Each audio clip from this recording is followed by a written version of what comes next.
Hello, वेलकेयर hospital, emergency है क्या? Ambulance चाहिए, पता बताइए। पाली हिल, बंगलो नंबर 1, रॉकीनाथ। ये तो वही फेमस फैशन डिजाइनर है रॉकीनाथ। ओके ओके, मैं एम्बुलेंस भेजता हूँ। अरे वो मशहूर फैशन डिजाइनर रॉकीनाथ, वो बेहोश हो गया है। ये पते पे एम्बुलेंस भेज। ठीक है, अभी भेज।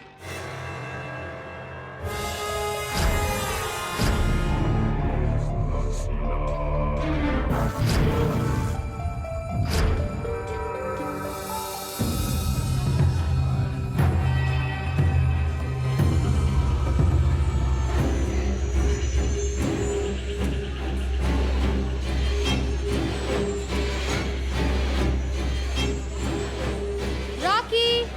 Yeah, coming.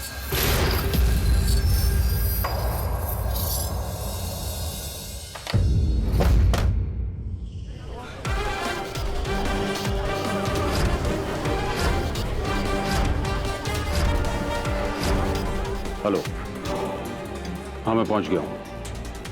नहीं, बिल्कुल नहीं, मैं इन सब में पुलिस को इन्वॉल्व करना नहीं चाहता हूँ।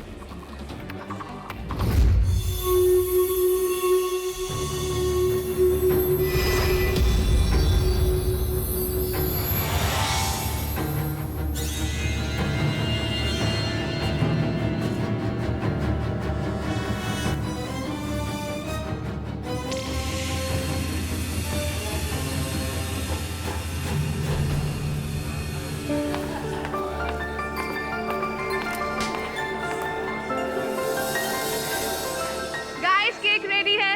Let's cut the cake. Guys, no cake fighting, please.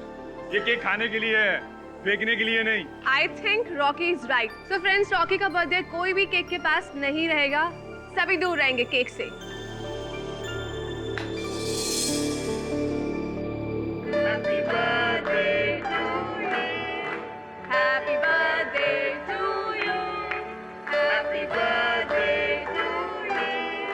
Happy birthday dear Rocky. Happy birthday to you.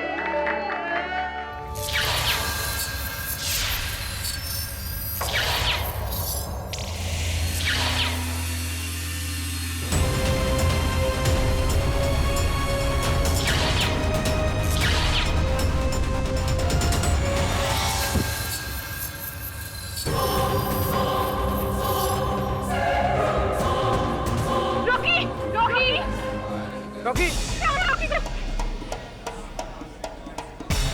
कोई जाओ ना, पानी लेके आओ कोई. अभी तो ठीक था ये. रॉकी! अरे कोई जल्दी एम्बुलेंस बुलाओ। रॉकी! रॉकी बाबा, रॉकी। रॉकी!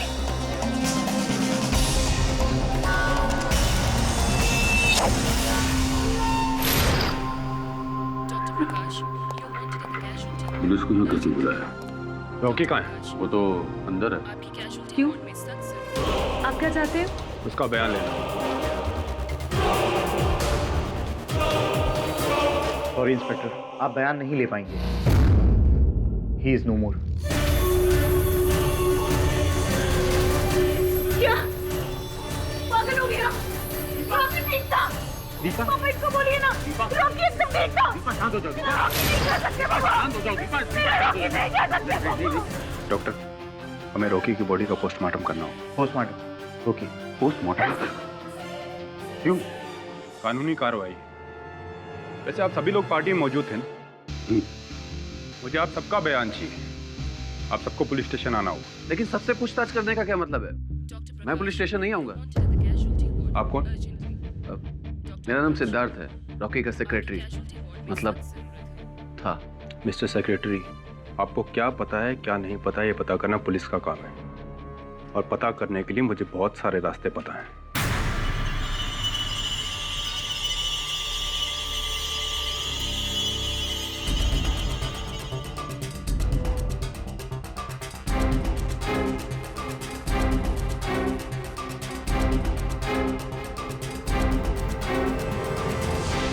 हाँ, तो मेरा शक ठीक निकला, ये मर्डर है। हाँ सर। सर उसे जहर भी इंजेक्शन से दिया गया है। ये देखिए सर।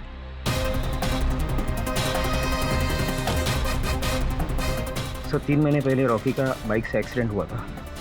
उसका ट्रीटमेंट भी चल रहा था, जिसके चलते उसे रोज इंजेक्शन लेना पड़ता था।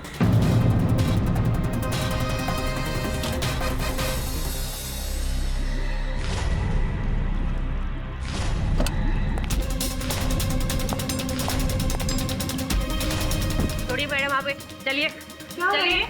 आपको अपने मंगेतर रॉकी के कत्ल के इल्जाम में गिरफ्तार किया जाता है। आपका दिमाग खराब हो गया? मैंने कोई कत्ल नहीं किया। जो भी कहना अदालत में कहना। चलिए। मैं सच कह रही हूँ सर, मैंने कोई कत्ल नहीं किया। छोड़िए मुझे, आप छोड़िए, मैंने कहा। जाती हो तुम लोगों को, पहले झूठा केस चलाओगे फिर जेल में डालोगे, और वैसे भी मेरी मर्जी के खिलाफ मुझे यहाँ से कोई लेके नहीं जा सकता, समझा? And get out. लेके चलिए। I said get out of my lab. छोड़ दीजिए मुझे। I said get out. Get out of my lab.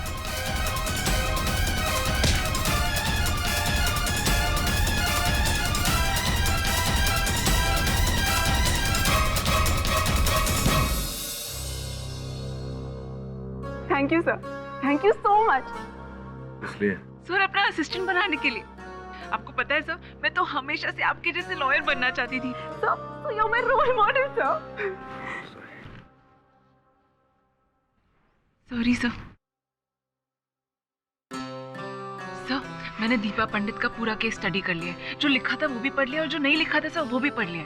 I am sure sir, अब चुटकी बजाकर ये केस सॉल्व कर लेंगे। ये तुम पहले आईएम जायसवाल के साथ काम करती थी क्या? जी सर। कौन? नहीं, वो पब्लिक प्रोसिक्यूटर आईएम जायसवाल है। वो भी इसी तरह की बातें करते रहते हैं। चुटकी में केस सॉल्व कर दूंगा, 10 मिनट में केस खत्म हो जाएगा। कोई भी वकील 10 मिनट में हत्या का केस खत्म नहीं कर सकता। पर सर मैंने आपको कोर्ट में देखा है सर, आपके विरुद्ध कोई भी खड़ा नहीं हो सकता। मैंने देखा है सर, केस कितना भी पेचीदा हो आप तो यूं ही सॉल्व कर लेते हैं। देखो सुनैना, मेरे पिताजी कहा करते थे कि अगर जीवन में नाम कमाना है तो अपने काम से कमाओ, चापलूसी से नहीं। चलो समय हो गया कोर्ट का। दीपा पंडित ने एक सोची समझी साजिश के तहत अपने मंगेतर मशहूर फैशन डिजाइनर राकेश नाथ उर्फ रॉकी का कत्ल कर दिया। कत्ल करने के बाद जब इनको पता चला कि पब्लिक प्रोसिक्यूटर जो है वो आईएम जायसवाल है, तो इनकी हालत रोने लगी, दुखी हो गई और उनका दुख देखा नहीं गया पिताजी से। इसलिए भूषण पंडित ने खून के इल्जाम से इनको बचाने के लिए उनके दोस्त केडी पाठक को नियुक्त किया। हाय पाठक साहब, हाय पाठक साहब, दोनों साथ में ले लीजिए क्योंकि बहुत जल्द आप आज घर चले जाएंगे वापस से। 10 मिनट में मैं केस जीत जाऊंगा। योर ऑनर, इस केस को आगे बढ़ाने के लिए मैं सबसे पहले इंस्पेक्टर दवे को कटघरे में बुलाना चाहूंगा। दवे जी, आपको किसी ने इन्फॉर्म नहीं किया था, फिर भी आप हॉस्पिटल गए थे, क्या ये बात सच है? जी हाँ। मतलब क्या आपको पता था कि रॉकी की जो डेथ हुई है वो नेचुरल नहीं थी? मुझे थोड़ा शक था। क्यों डाउट क्यों था? किसी ने बताया था आपको? खुद रॉकी ने। 1 हफ्ते पहले वो मुझसे मिलने पुलिस स्टेशन आया था। सर मेरी बात का यकीन कीजिए, मेरी जान को खतरा है, कोई मुझे मारना चाहता है। हाँ, समझ क्यों नहीं रहे सर? आप आराम से रिलैक्स होकर बैठिए, लीजिए पानी पीजिए। खुल के बताइए कि आपको क्यों लगता है कि कोई आपको मारना चाहता है? सर मुझे लगता नहीं है, मुझे यकीन है। हर रोज कोई मेरा पीछा कर रहा है, जहाँ भी मैं जाता हूँ साई की तरह मेरे पीछे आता है। इस पीछा करने वाले को आप पहचानते हैं? जी नहीं, क्योंकि जब भी मैं पलट कर देखता हूँ वो छुप जाता है। और आपको लगता है कि वो आपको मारना चाहता है? वो जो भी आदमी है उसका इरादा नेक नहीं है। मेरी जान को खतरा है, प्लीज समझने की कोशिश कीजिए।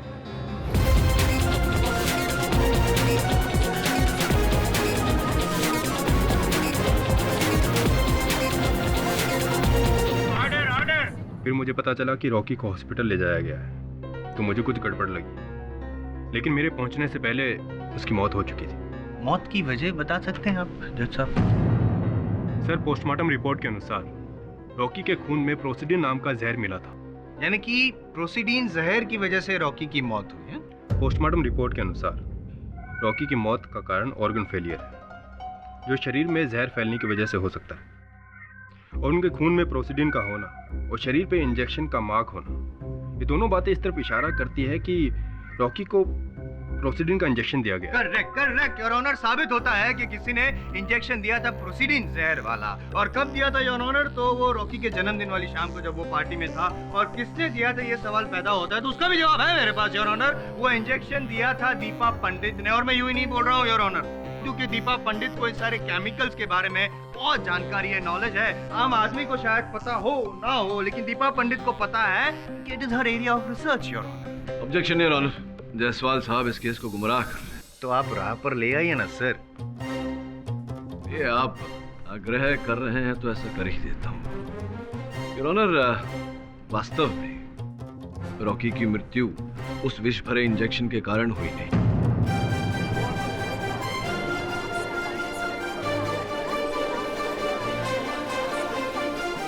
पाठक साहब, या तो फिर आपकी याददाश्त कमजोर हो गई या तो फिर आपकी नजर नहीं, क्योंकि वो पोस्टमार्टम रिपोर्ट जो है उसमें साफ लिखा है कि रॉकी के शरीर में प्रोसीडिन नाम का जहर पाया गया। जायसवाल साहब, मेरी स्मरण शक्ति और मेरी दृष्टि दोनों ही तेज है। संभवतः आपकी बुद्धि मंद हो गई है। योर ऑनर, सर्वप्रथम तो मैं पोस्टमार्टम करने वाले डॉक्टर अभिषेक भंडारे को कटघरे में बुलाने की अनुमति चाहता हूँ। अनुमति है। डॉक्टर अभिषेक, कृपया बताइए कि रॉकी के पार्थिव शरीर में से आपको कितनी मात्रा में प्रोसीडिन जहर मिला? करीब 0.02 मिलीग्राम, अर्थात 0.02। और बताइए डॉक्टर अभिषेक कि अगर किसी व्यक्ति की हत्या करनी हो प्रोसीडिन जहर द्वारा, तो किस मात्रा की आवश्यकता पड़ती है? लगभग 2 मिलीग्राम या उससे भी ज्यादा। इसका अर्थ यह होता है योर ऑनर कि किसी मनुष्य की मृत्यु के लिए प्रोसीडिन जहर जिस मात्रा में आवश्यक होती है, केवल उसका 0.01% रॉकी के मृत शरीर में पाया गया, जिससे स्पष्ट है कि प्रोसीडिन के कारण रॉकी की मृत्यु नहीं हुई।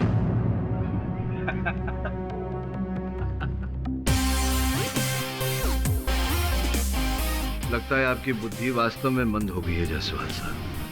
पोस्टमार्टम रिपोर्ट की इतनी महत्वपूर्ण जानकारी आपको व्यंग लगी। व्यंग लग, जोक लग रही है। ओके ओके, अभी साबित कर देता हूँ योर ऑनर। और उसके लिए मैं रॉकी के जो डॉक्टर हैं जो उनकी ट्रीटमेंट कर रहे थे, सुदर्शन मलिक, उनको कटघरे में बुलाना चाहता हूँ। इजाजत। डॉक्टर साहब, आप रॉकी का इलाज कब से कर रहे थे? काफी समय से। अच्छा, ये जो प्रोसीडिन है, जो 0.02 मात्रा में जो अगर प्रोसीडिन है, उससे किसी की जान जा सकती? ये बात सही है कि 0.02 mg प्रोसीडिन से कोई नहीं मर सकता, लेकिन ये बात रॉकी के लिए लागू नहीं होती। देखिए, मैंने टॉक्सिकोलॉजी में डीप रिसर्च की है। जिस तरह अलग अलग तरह के पॉइजन होते हैं, ठीक उसी तरह से अलग अलग बॉडी टाइप्स होती हैं, और हर बॉडी टाइप्स पर पॉइजन का अलग असर होता है। कोई 0.02 mg प्रोसीडिन से मर सकता है और कोई 4 mg से भी नहीं मरता। करेक्ट करेक्ट, हमारी जनरल नॉलेज बढ़ाने के लिए थैंक यू वेरी मच। अब रॉकी के बारे में हमारी थोड़ी नॉलेज बढ़ा देंगे। क्या रॉकी की मौत 0.02 mg प्रोसीडिन से हो सकती थी? जी हाँ, कुछ समय पहले रॉकी का एक बहुत बड़ा एक्सीडेंट हुआ था। उस एक्सीडेंट के बाद एक कई सर्जरीज मैंने उसकी की थी। तब मुझे पता चला कि रॉकी इंटरनली बहुत वीक था, बहुत ज्यादा। इसलिए 0.02 mg से उसकी मृत्यु हो सकती थी, और यही कारण है उसकी मृत्यु का। जब रॉकी को मेरे पास लाया गया, तब उसके शरीर में पॉइजन बहुत तेजी से फैल रहा था। एक एक करके उसके इंटरनल ऑर्गन्स काम करना बंद कर रहे थे। पॉइजन उसके बोन मैरो तक पहुंच रहा था।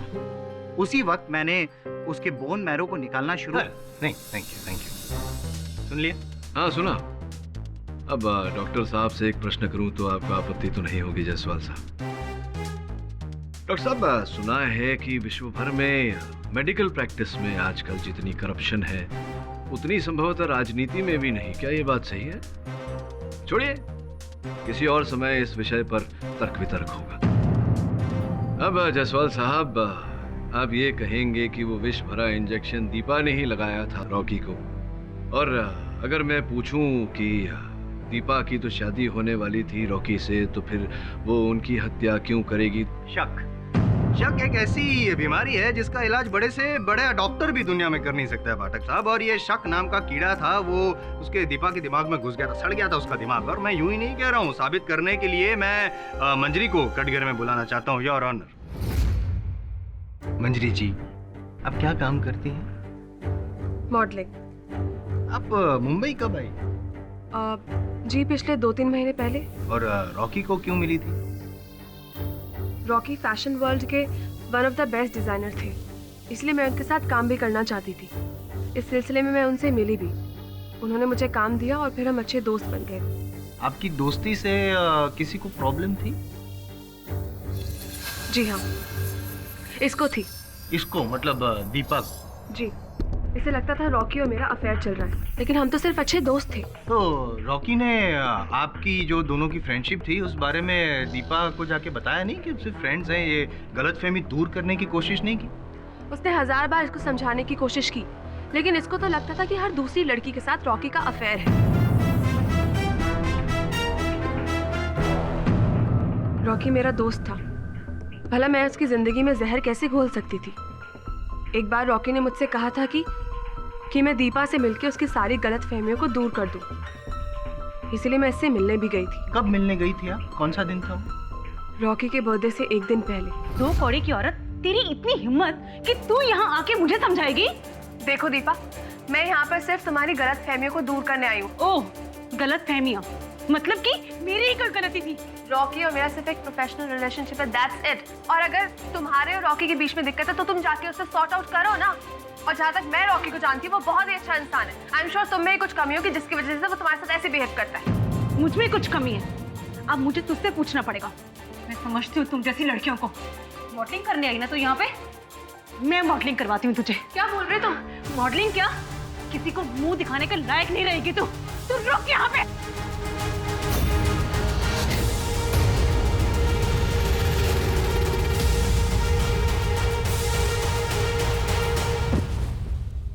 Deepa, oh my God, help! Please help! उस मुलाकात को याद करने से ही मुझे डर लगता है। ये औरत झूठ बोल रही है। तो आप सच बता दीजिए। ये लड़की रॉकी को मुझसे छीनना चाहती थी 2 महीने पहले तक, जब तक ये हमारी जिंदगी में नहीं थी। सुकून की जिंदगी जी रहे थे हम। पर जब से ये आई, आग लगा के रखी है इसने। रॉकी मेरा नहीं हुआ तो मैं किसी का नहीं होने दूंगी। आप पॉसेसिव हो गई, आपको गुस्सा आया और आपने इंजेक्शन में प्रोसीडिन भर के उसे इंजेक्शन मार डाला और उसको खत्म कर दिया। मैंने उसे कोई इंजेक्शन नहीं दिया। नहीं, आप ही ने इंजेक्शन दिया था ना, वो प्रोसीडिन वाला इंजेक्शन। मैंने कहा ना, मैंने उसे इंजेक्शन नहीं दिया। मैं कह रहा हूँ कि आप ही ने इंजेक्शन दिया था। ये जब समझा नहीं थी, आप इसमें भी गुस्सा हुई थी। आपको गुस्सा आता है और आप कुछ भी करती है। इसी गुस्से में आपने मार डाला। मैंने कहा मैंने इंजेक्शन नहीं दिया। और आपने नहीं तो किसने दिया? आप ही ने मारा है। अरे ऑर्डर ऑर्डर। अब शांत रहिए, नियंत्रण रखिए अपने आप पर, नहीं तो केस खराब हो जाएगा। इसकी बातों में मत आइए। गुस्सा खराब होता है। गुस्सा क्या है ना भटक साहब, के जो गुस्सा करता है उसका तो दिमाग और सेहत खत्म हो जाती है, लेकिन जिसपे गुस्सा किया जाता है उसकी तो बेचारे की जिंदगी खत्म हो जाती है। और मैं यूं ही नहीं कह रहा हूँ योर ऑनर, मेरे पास है प्रूफ है। ये दीपा के साइकियाट्रिस्ट की रिपोर्ट है योर ऑनर, मैं सबमिट कर रहा हूँ।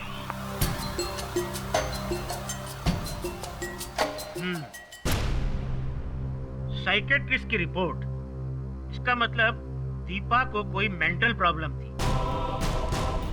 Yes your honour, mental problem थी। उसको बहुत गुस्सा आता है और गुस्से में किसी भी हद तक जा सकती है, कुछ भी कर सकती है गुस्से में, और इनका इलाज भी चल रहा है। जायसवाल साहब जी। और जब मैं क्रोधित होता हूं तो मैं भी कुछ भी कर सकता हूं। अगली बार जब मेरे मुवक्किल के साथ बात करें तो सोच समझ कर करें। योर ऑनर, प्रोसिक्यूटर साहब मुद्दे से हट रहे हैं। अगर ये कह रहे हैं कि दीपा ने रॉकी को वो विष भरा इंजेक्शन दिया था तो प्रमाणित करें। ये देते हैं, इतने सीनियर हैं, आपकी बात माननी पड़ेगी योर ऑनर। प्रमाणित करने के लिए मैं दास को यहाँ कटघरे में बुलाना चाहता हूँ। योर ऑनर, ये दास जी हैं रॉकी जी के बहुत पुराने नौकर, और इस केस में मेरे चश्मदीद गवाह भी हैं। इन्होंने ही उस रात जब पार्टी हुई थी, उस रात दीपा को रॉकी को इंजेक्शन देते हुए देखा था। यही बात उन्होंने पुलिस को बताई थी। क्या मैं सही कह रहा हूँ? आपने जो पुलिस को बताई बात, तो जज साहब को भी बताइए प्लीज। इसके जैसी गुस्से वाली औरत हमने आज तक नहीं देखी जज साहब। एक बार तो इसने सिर्फ इस बात पर मेरी पिटाई कर दी कि उसको शक था कि मैंने उसकी सोने की घड़ी चुराई है। खैर दास जी, मैं एक बार फिर आपसे पूछ रहा हूँ, क्या आपने उस रात को, पार्टी वाली रात को दीपा जी को ही देखा था रॉकी जी को इंजेक्शन लगाते हुए। जी देखा था। शांत शांत शांत हो जाइए। योर ऑनर, दीपा ने ही रॉकी को इंजेक्शन दिया जहर वाला और उसकी हत्या कर दी, और उसके बाद वहां से सारे सबूत ही मिटा दिए। वहां से ना ही कोई सिरिंज मिली है, ना ही कुछ और। जैसे मैं पहले भी कह चुका हूं ना योर ऑनर, सोची समझी साजिश। पाठक साहब, योर विटनेस।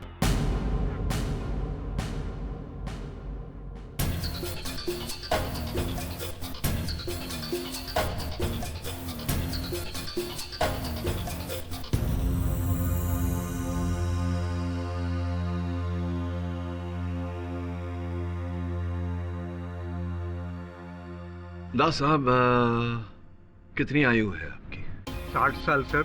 60 साल की आयु है आपकी, और ये कितने वर्षों से आप चश्मे पहन रहे हैं? 35 साल। 35 साल से आपकी दृष्टि कमजोर है।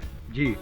आपने उस दिन दीपा को देखा था, रॉकी को इंजेक्शन देकर, वो देखा था आपने? जी देखा था।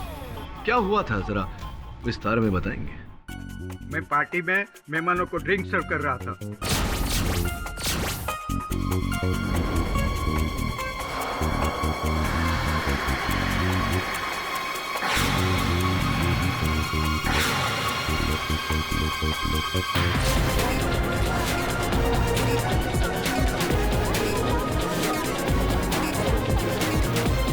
तो दास साहब, जिस कमरे में आपने रॉकी और दीपा को देखा था, आप ही के कथन के अनुसार उस कमरे में प्रकाश बहुत ही कम था। तो आपकी आयु इतनी हो गई है, क्षमा करना, 35 साल से आप चश्मे पहन रहे हैं, आपकी दृष्टि कमजोर है। इतने कम प्रकाश में आपने पहचान लिया दीपा को? Objection, objection your honour. उस रात पार्टी थी, पार्टी वाले कमरे में लाइट थी और पूरे घर में लाइट थी, और इतनी लाइट थी कि दास जी देख सकते हैं। जोर से तो मैं धीरे से बोलूं, धीरे से। चिल्लाने से कुछ प्राप्त नहीं होता जायसवाल साहब। आपके अपने गवाह ने ये कथन दिया है अदालत में कि रोशनी कम थी, प्रकाश कम था। मिस्टर केडी, आप कहना क्या चाहते हैं? योर ऑनर, मैं कहना नहीं, कुछ करना चाहता हूँ। मैं एक प्रयोग करना चाहूंगा योर ऑनर, आपकी अनुमति? नहीं, पॉसिबल नहीं है योर ऑनर। ये अदालत है, कोई बताओ इनको। लेबोरेटरी थोड़ी है जहाँ पे एक्सपेरिमेंट करें आप। अदालत सत्य को परखने की प्रयोगशाला होती है। संभवतः आपको किसी ने बताई नहीं ये बात। योर ऑनर, आपकी अनुमति हो तो? आज्ञा है। धन्यवाद। प्रकाश थोड़ा सा कम कीजिए। साहब, क्या आप कहेंगे कि कुछ ऐसी ही रोशनी थी उस शाम उस कक्ष में? नहीं, इससे भी कम प्रकाश। इससे भी कम प्रकाश था उस कक्ष में। चलिए इसी प्रकाश में बताइए कि वहां जो मेरी सहायक बैठी है, उनके हाथों में क्या है?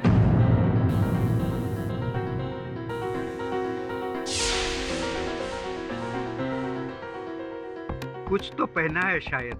कुछ तो पहना है, हाँ कुछ तो पहना है, लेकिन क्या पहना है ये बता सकते हैं? ब्रेसलेट जैसा लगता है। ब्रेसलेट जैसा लगता है, लेकिन है वो घड़ी? आपने कहा था दास साहब कि इससे भी कम प्रकाश था उस कक्ष में जी उस शाम जी। जब आपने दीपा को देखा था वहाँ। थोड़ा प्रकाश और कम करिए। क्या कहेंगे, लगभग इतना? जी। अब बताइए कि मेरी सहायक के हाथों में क्या है? कुछ भी तो नहीं है सर।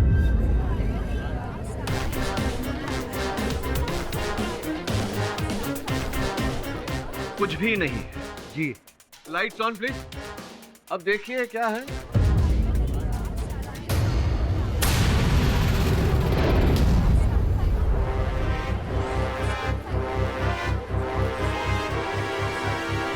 पानी भरा ग्लास है। पानी भरा ग्लास है, धन्यवाद योर ऑनर। वास्तव में दास साहब को रतौंदी है, नाइट ब्लाइंडनेस। प्रकाश कम होने पर इन्हें कुछ भी दिखाई नहीं देता। अब रहा प्रश्न जायसवाल साहब कि इन्होंने दीपा के विरुद्ध झूठ क्यों बोला, उसका उत्तर यह है दास साहब कि दीपा ने आपके साथ दुर्व्यवहार किया था, जिसके कारण आप दिल मिला गए और आपने दीपा से प्रतिशोध लेने की ठान ली। और उस दिन जब आपको मौका मिला तो आपने झूठ कहा कि आपने दीपा को देखा, रॉकी को इंजेक्शन देते हुए। क्या मैं सही कह रहा हूँ या मैं सही कह रहा हूँ? हाँ, मैंने झूठ बोला था। जब से ये रॉकी बाबा के जीवन में आई थी जज साहब, उसने मेरा जीना हराम कर दिया था। उसने कई बार रॉकी को बोला कि वो मुझे नौकरी से निकाल दे। इतने सालों की वफादारी का ये सिला दे रही थी ये डायन। अर्थात इन्होंने आपको नौकरी से निकालने का प्रयास किया तो आपने इन्हें संसार से निकालने की योजना बना ली। योर ऑनर, दास साहब ने मेरे मुवक्किल के विरुद्ध अदालत में झूठा कथन दिया है।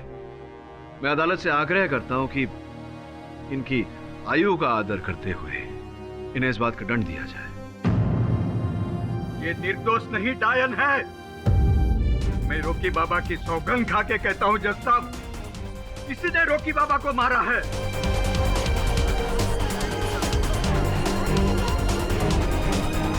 मैं अंधा नहीं हूँ। मैंने देखा था इसे इंजेक्शन देते हुए। देखिए दास साहब, अदालत में ये प्रमाणित हो चुका है कि आप प्रकाश की कमी में कुछ नहीं देख पाते। छोड़ दीजिए अब इस बात को। योर ऑनर, ये केस उतना ही विचित्र है जितनी की वो परिस्थितियां जिसमें रॉकी की हत्या हुई, उसकी मृत्यु हुई।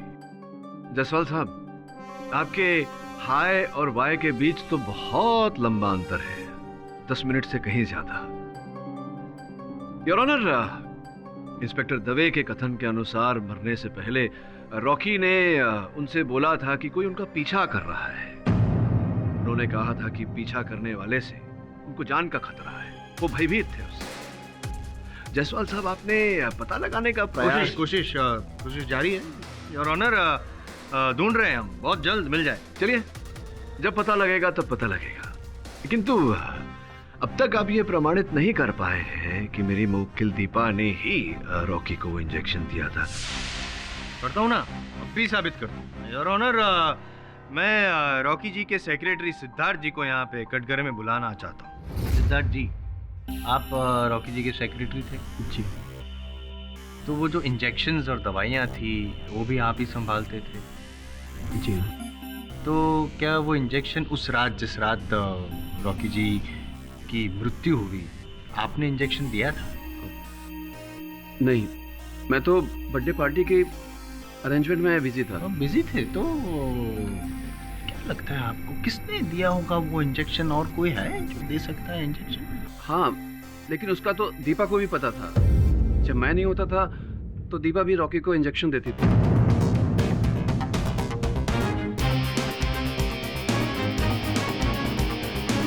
दीपा ने भी इंजेक्शन दिया। आप भी कुछ पूछना चाहते हैं?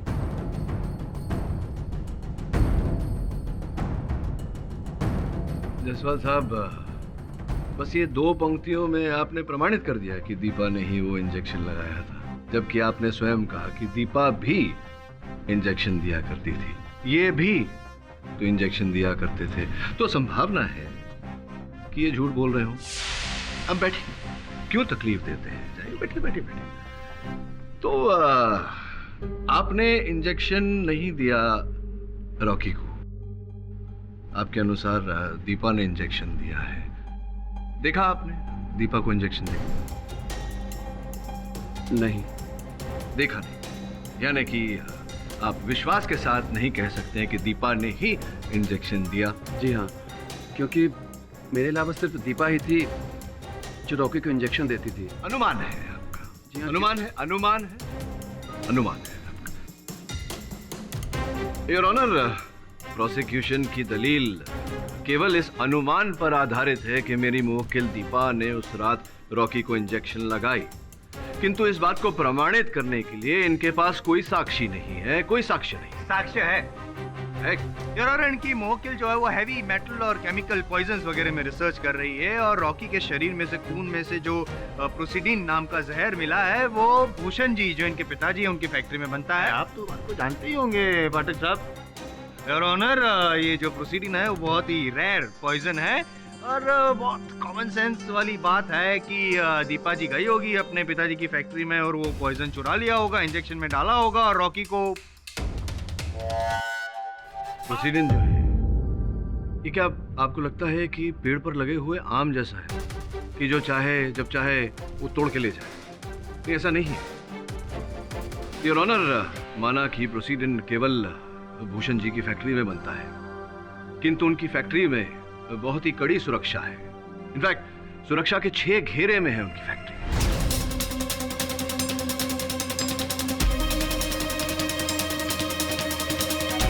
इतना ही नहीं योर ऑनर, किसी व्यक्ति का टटोल कर तलाशी दिए बिना उस फैक्ट्री से निकलना असंभव है, फिर चाहे वो फैक्ट्री का मालिक भूषण जी या फिर उनकी बेटी दीपा क्यों ना हो।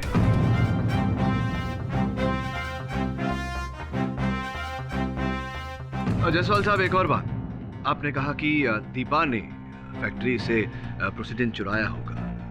मैं जानता था कि आप ऐसा कुछ कहेंगे, इसलिए पिछले 6 माह की उस फैक्ट्री की सीसीटीवी फुटेज की रिपोर्ट मैंने बनाकर जज साहब की मेज पर रखी हुई है, जिसका यह कहना है कि पिछले 6 माह से दीपा उस फैक्ट्री में गई ही नहीं। तो अगर वो फैक्ट्री में गई ही नहीं जायसवाल साहब, तो वहां से प्रोसीडेंट कैसे चुरा सकती है? प्रोसीडेंट आ सकता है, बाहर आ सकता है, जरूरी नहीं है। प्रोसीडेंट के बाहर आने के और भी बहुत तरीके हो सकते हैं। वो किसी भी तरीके से बाहर आया है, लेकिन नहीं, आपको नहीं लगता कि ये संभावना भी है कि भूषण जी ने प्रोसीडेंट किसी व्यापारी को बेचा हो और उस व्यापारी से हत्यारे ने खरीदा हो, चुराया हो? ये भी तो हो सकता है। बस अब ये प्रोसीडेंट कोई आम तो है नहीं, इसे पेड़ से तोड़कर किसी व्यापारी को बेचा जाए। हाँ, ओरिजिनल जायसवाल साहब। क्या है ना, ये प्रोसीडिंग है ना एकदम रेयर केमिकल है, जैसे मैंने कहा। और वो दवाई जो है ना, वो बनाने के लिए उसको यूज किया जाता है एज अ रॉ मटेरियल। नहीं जायसवाल साहब, आपने विज्ञान नहीं किया ना, इसलिए आपको ज्ञान नहीं कि अगर किसी रसायन को प्रयोगशाला में दूसरे रसायन के साथ मिलाया जा सकता है तो उसे उस रसायन से अलग भी किया जा सकता है। अर्थात अगर प्रोसीडेंट को किसी दवा में मिलाया है तो उस दवा से प्रोसीडेंट को अलग भी किया जा सकता है। अच्छा चलो, ओके। और एक सवाल का जवाब दे दीजिए, क्योंकि आपके पास तो बहुत सारा ज्ञान है, कि ये भूषण पंडित जी जो हैं वो उस रात पार्टी में क्यों गए थे?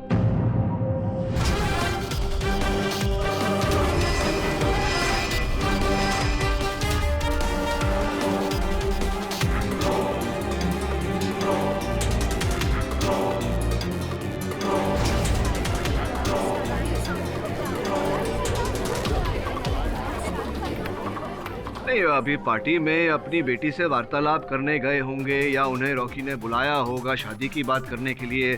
कारण तो अनेक हो सकते हैं। पहले आप मेरे प्रश्न का उत्तर दीजिए कि प्रोसीडेंट आया कहां से? आपने कहा कि दीपा लाई। क्या आप इस बात को इस समय अदालत में प्रमाणित कर सकते हैं? नहीं, जरूरी नहीं है कि इसी समय मैं साबित करूं। मैं टाइम भी मांग सकता हूं, मांग सकता हूं। तो मांगता हूं ना योर ऑनर, टाइम दीजिए। I am sorry your honour, please मुझे 3 दिन की मोहलत दीजिए योर ऑनर। मैं वो प्रोसीडिंग ला के दिखाऊंगा और साबित करके दिखाऊंगा योर ऑनर कि दीपा ने ही प्रोसीडिंग चुराया था और दीपा ने ही खून किया है रॉकी का प्रोसीडिंग के द्वारा। ये अदालत अगली तारीख तक के लिए मुलतवी की जाती है।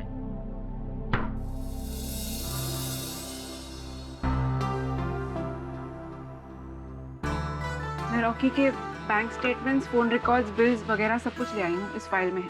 देखा तुमने? जी सर। कुछ मिला? सर अब तक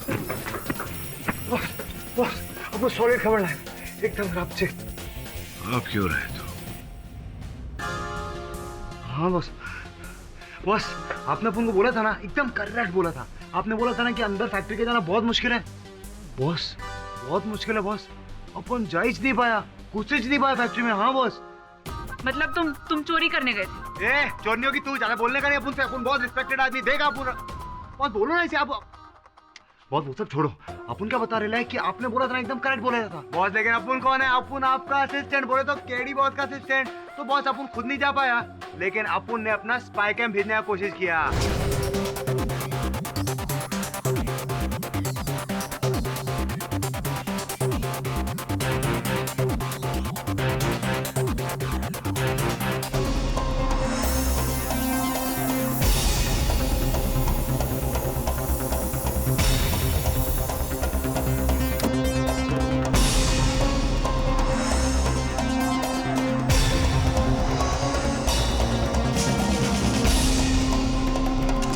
बोले तो एकदम सॉलिड टाइट है बॉस, मां कीजिए, बहुत टाइट है।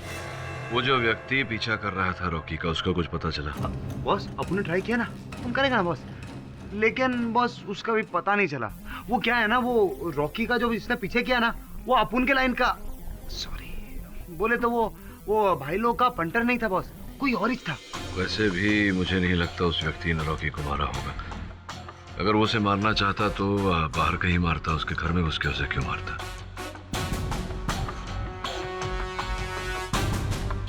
दूसरा प्रश्न ये है कि हत्यारा अगर रॉकी की जान लेना चाहता था तो प्रोसीडिंग की इतनी कम मात्रा क्यों दी उसे? बिल्कुल सर, 0.02 mg की जगह 2 mg देता तो बचने की गुंजाइश ही नहीं होती। पापा सब कुछ खत्म हो गया। दीपा, चलते रहने का नाम ही जिंदगी है, तुम फिक्र मत करो, केडी तुम्हें बाहर निकाल ही लेगा। बाहर निकल के भी क्या होगा पापा? मेरा प्यार, मेरी रिस्पेक्ट, सब कुछ चला गया। अब बहुत हो गया, आप प्लीज सबको सच सच बता दो। तुम्हारा दिमाग खराब हो गया है? जानती हो इसका अंजाम क्या होगा? आगे से ऐसा बोलने के बारे में सोचना भी मत। लेकिन पापा। लेकिन कुछ नहीं, समझी तुम?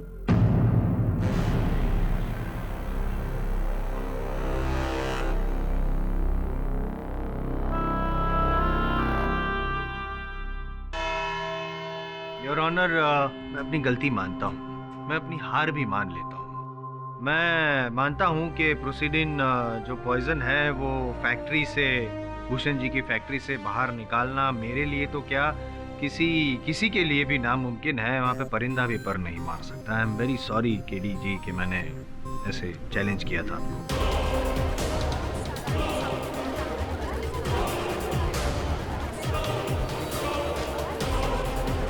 चलिए जायसवाल साहब, अपने जीवन में कुछ तो माना आपने। ये भी मानते हैं आप कि मेरी मुवक्किल दीपा ने अपने पिताजी भूषण जी के फैक्ट्री से वो विष नहीं चुराया? मानते हैं आप? मानता हूँ एकदम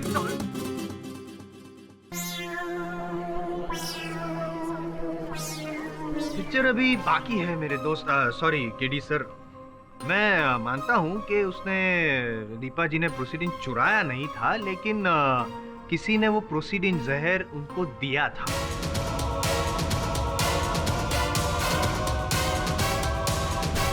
किसी ने उन्हें प्रोसीडिन जहर दिया था? नहीं, मुझे समझाइए जायसवाल साहब कि जिस वस्तु को कारखाने से निकालना असंभव हो, उस वस्तु को कैसे किसी ने दिया था और किसने दिया था? असंभव था मेन डोर से निकालना। अच्छा, इमरजेंसी एग्जिट और एंट्री से नहीं। क्या? समझाइए। योर ऑनर, जब मैं भूषण जी की फैक्ट्री में गया था, परमिशन लेकर गया था, तब मुझे पता चला कि भूषण जी की जो ऑफिस है, कैबिन है, उसमें एक इमरजेंसी एग्जिट और एंट्री का दरवाजा भी है और वहाँ पे जांच नहीं होती है, सिक्योरिटी इतनी टाइट नहीं है। और मैंने और डिटेल में, पाठक साहब, डिटेल में मैंने वहाँ पे पूछताछ की तो मुझे ये भी पता चला कि अभी कुछ दिन पहले ही भूषण जी वहाँ से बड़ी मात्रा में प्रोसीडिन विष वहाँ से बाहर लेकर आए थे।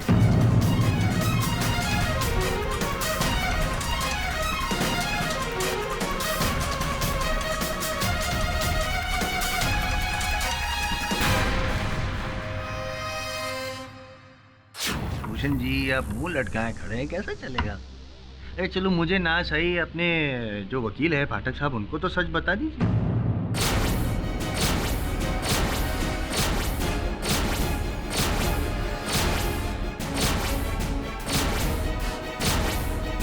जी हाँ, मैं ही फैक्ट्री की लैब से वो प्रोसीडिन लेकर आया था।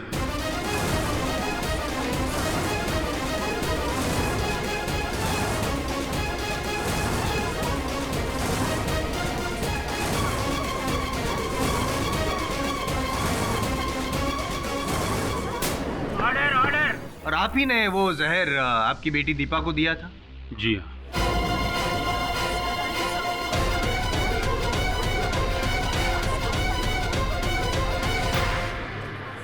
हाँ पाठक साहब, हद हो गई।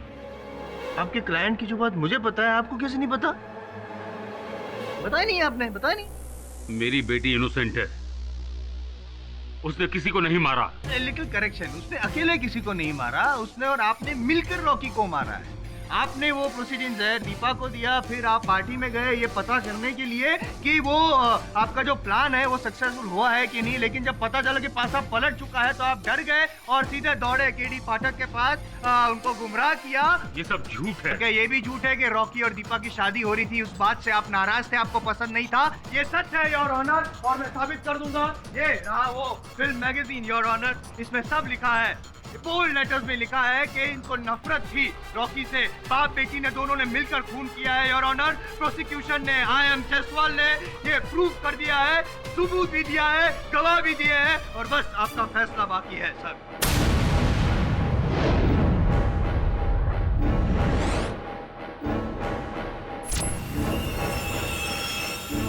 मिस्टर केडी पाठक, क्या आपको इस बारे में कुछ कहना है? जी नहीं योर ऑनर।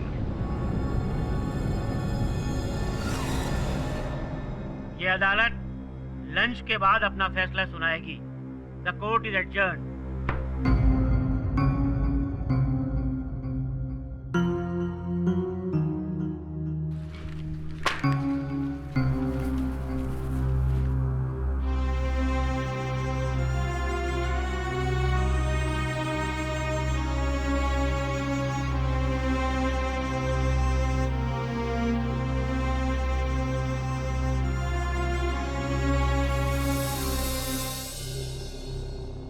केडी,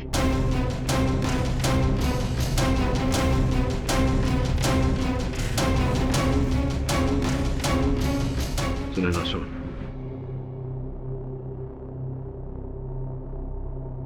मैं भी बाहर रुकता हूँ। Thank you Dave. केडी, वर्षों की मित्रता पे विश्वास करके मैंने तेरा केस लिया था भूषण। तूने मेरे साथ विश्वासघात किया। आज तूने मेरे विश्वास के साथ साथ मेरे मान सम्मान को भी ठेस पहुंचाई है।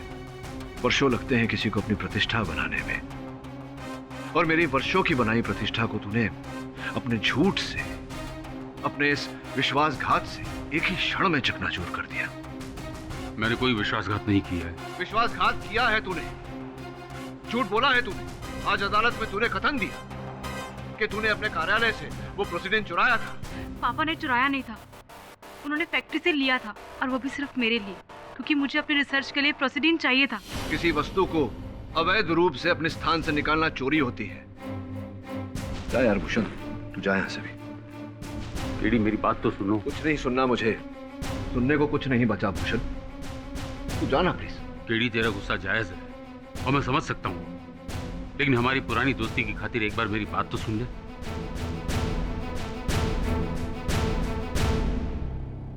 बोल। मैंने अदालत में जो माना वो माना, तुझसे वो बात छुपाई, लेकिन उसके पीछे एक बहुत बड़ा कारण था।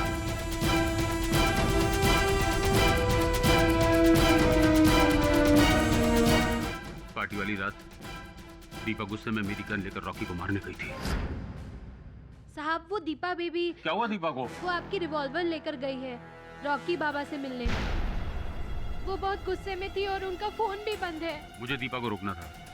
मुझे डर था कि कहीं गुस्से में वो कुछ ऐसा न कर बैठे जिसका खामियाजा वो सारी जिंदगी भुगते।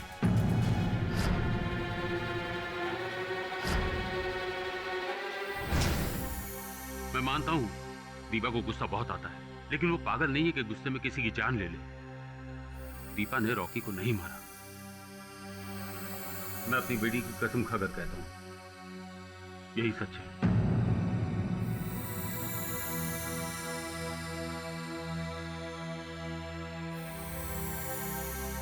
कोई और ऐसी बात है जो तुम दोनों ने मुझसे छिपाई हो?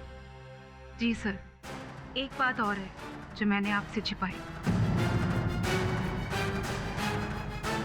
नॉर्मली क्या होता है योर ऑनर के एक बाप जो होता है अपने बच्चों को अच्छे संस्कार देता है, अच्छे लक्षण देता है। ये अजीब किस्म के पिता हैं। इन्होंने अपनी बच्ची को क्या दिया? जहर, वो भी किसी को मारने के लिए। मेरी बेटी इनोसेंट है। अच्छा, आपकी बेटी इनोसेंट है, आप भी इनोसेंट है, तो कल्प्रिट कौन है? मैं। योर ऑनर, इन्होंने अपनी ही फैक्ट्री से प्रोसीडिंग नाम का जहर बाहर निकाला, आउटवर्ड रजिस्टर में एंट्री किए बगैर। और इनकी बेटी अपने मंगेतर को मारने के लिए पिताजी की बंदूक चुराती है। कोई चुराता है, कोई मर्डर करता है, कोई साजिश करता है, क्या मतलब? What type of objection your honour. Prosecution बिना किसी आधार के भूषण साहब पर हत्या और चोरी का आरोप लगा रहा है। लेकिन कत्ल की साजिश में तो शामिल थे ना?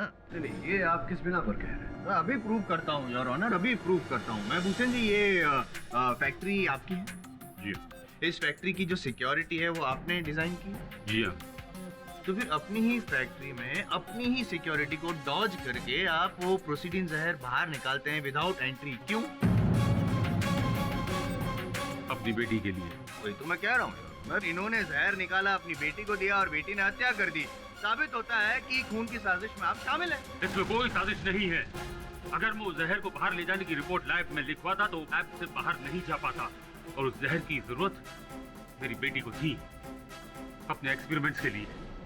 चलो आपकी बात मान लेते हैं, आपने एक्सपेरिमेंट के लिए अगर जहर दिया दीपा को, तो वो जहर दीपा की लैब में होना चाहिए, है ना? होना चाहिए ना? पर वो अब मेरी लैब में नहीं है।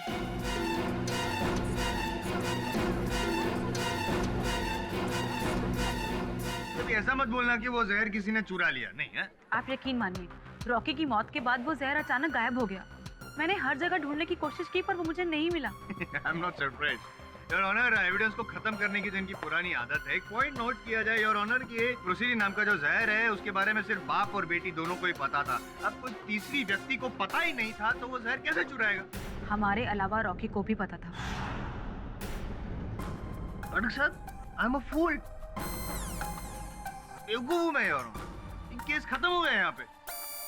रॉकी को जहर के बारे में पता था, रॉकी ने जहर चुराया, फिर वेट किया उसकी जन्मदिन की पार्टी तक, बाद में इंजेक्शन में जहर डाला और अपने आप को सुसाइड कर लिया, है ना? योर ऑनर, ये बाप बेटी दोनों झूठे हैं, मक्कार हैं। Objection your honour. प्रोसिक्यूटर साहब मेरी मुवक्किल और उनके पिताजी पर व्यक्तिगत आक्षेप लगा रहे हैं। अच्छा, ये दोनों जहर चुराए, कत्ल की साजिश करें, कत्ल भी करें, और मैं क्या करूं? क्या आरती उतारूं? नहीं, अगर आपने ये प्रमाणित कर दिया कि मेरी मुवक्किल ने हत्या की है तो मैं आपकी आरती उतारूंगा। तो ठीक है, फिर दिया और थाल रेडी रखिएगा इस बार तो आप, हैं? लेकिन उससे पहले मैं आपको एक मौका देना चाहता हूँ। अगर आप साबित कर सके कि आपकी मुवक्किल बेगुनाह है तो प्लीज कीजिए ना, साबित कीजिए ना प्लीज। हक करेंगे आप साबित? केस खत्म हो चुका है, ये साबित हो चुका है, मैं कर दूंगा, क्योंकि इनकी जो मुवक्किल है उनके दो हथियार लेके गई थी रॉकी को मारने के लिए। पहले तो वो जहर और फिर वो गन। ये समझाइए ना कि अगर कोई व्यक्ति किसी की हत्या लाइसेंस्ड गन से करना चाहता हो तो वो साथ में विष क्यों लेकर जाएगा? है ना, प्लान ए अगर फेल हो जाए तो प्लान बी। अच्छा अटक साहब, आप सही सीखा है मैंने कि बिना मतलब के दलील नहीं करनी चाहिए। खैर छोड़िए, आप उस आदमी का पता लगाने वाले थे जो पीछा कर रहा था, वो कौन था? कुछ पता चला उस आदमी का? आई डोंट थिंक सो पता चला योर ऑनर। जसवंत साहब, क्या है, किसी व्यक्ति की समझदारी अधिक बोलने से नहीं उसके उचित बोलने से समझ में आती है, समझे? योर ऑनर, जो व्यक्ति रॉकी का पीछा कर रहा था उसका पता लग गया है। वो एक जासूस है, प्राइवेट डिटेक्टिव। दीपा को संदेह था रॉकी पर, जिस कारण उन्होंने उस जासूस को रॉकी के पीछे लगाया था।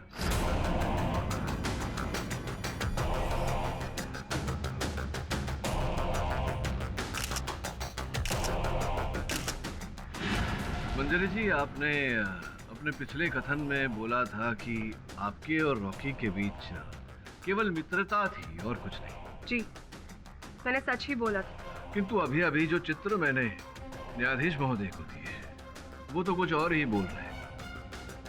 योर ऑनर, इन चित्रों को देखने के बाद कोई संदेह नहीं बचता कि मंजरी और रॉकी के बीच मात्र मित्रता नहीं, कुछ और ही था। क्यों? हाँ, रॉकी के साथ मेरा अफेयर था।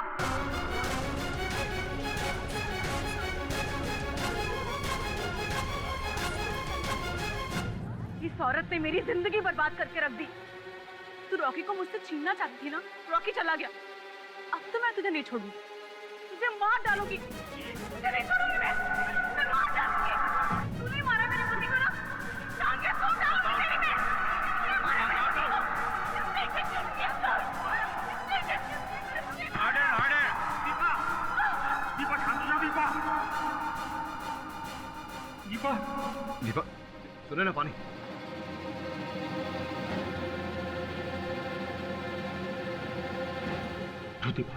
दीपा, पूछो दीपा।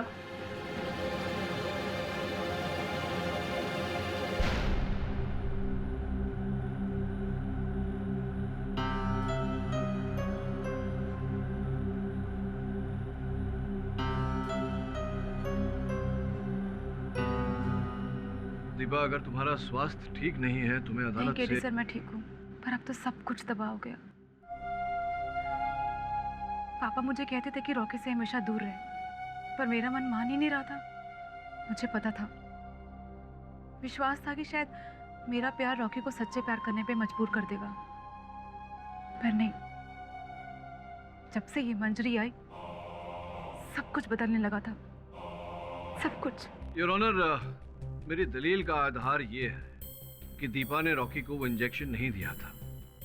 अपनी बात प्रमाणित करने के लिए मैं दास साहब को एक बार फिर से कटघरे में बुलाने की अनुमति चाहता हूँ। अनुमति है। तुमको क्या लगता है तुम मुझे जेल भेजोगे और मैं तुम्हारे सवाल का जवाब दूंगा? मैं क्या तुमको इतना बेवकूफ दिखता हूँ? अब क्या करें दास साहब, अदालत का कार्य यही है, अपराध करने पर दंड दिया जाता है। और मुझे पूरा विश्वास है कि आप मूर्ख नहीं हैं, और यह भी विश्वास है कि आप बहुत ही स्वामी भक्त नौकर थे, इसीलिए आपसे प्रश्न कर रहा हूँ। मैं जो भी था, मगर तुम्हारे सवाल का जवाब नहीं दूंगा।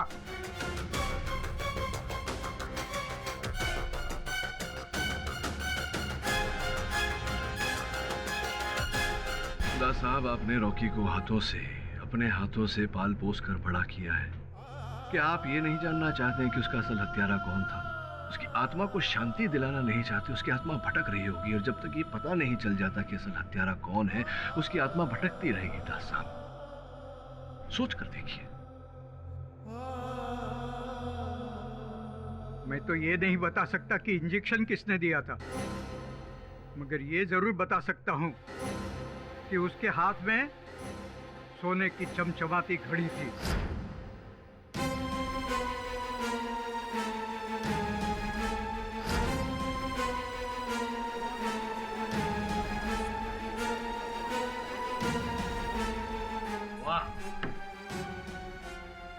साहब, तक मेरी याददाश्त है, आपने ही शायद वो पिछली कोर्ट में ये प्रूव किया था कि दास जी को नाइट ब्लाइंडनेस की बीमारी है, कुछ रोशनी वगैरह कम करवा दी थी, और ये साबित किया था कि इनको अंधेरे में कम दिखता है। तो सीख रहे हैं आप जायसवाल साहब, सीख रहे हैं।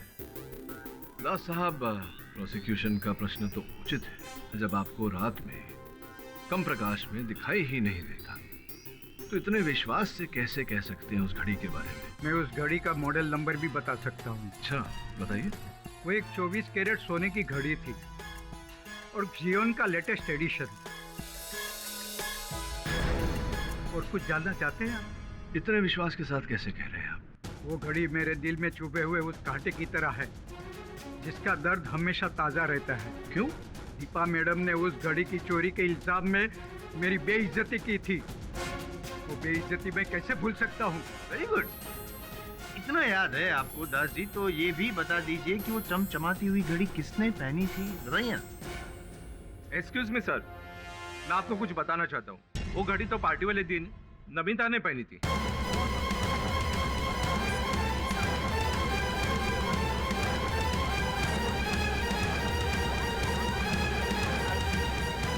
Order order. मुझे अच्छी तरह से याद है कि नमिता ने वो घड़ी मुझे दिखाई थी। जी हाँ, मैंने ही रॉकी को इंजेक्शन दिया था।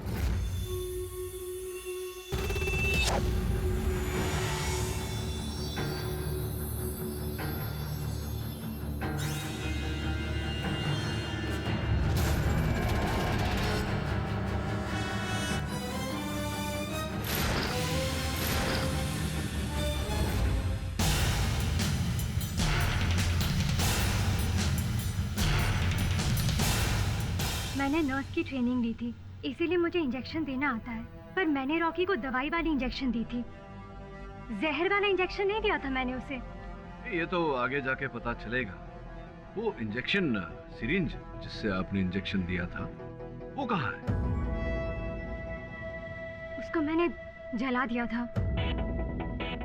पहले तो मैंने उसे डस्टबिन में फेंक दिया था, पर फिर जब मैंने देखा कि रॉकी केक काटने के बाद बेहोश हो गया है, मैं बहुत डर गई थी, इसीलिए उसके बाद चुपचाप बिना किसी को कुछ बोले मैंने सिरिंज को डस्टबिन से उठाकर अपने पर्स में रख लिया।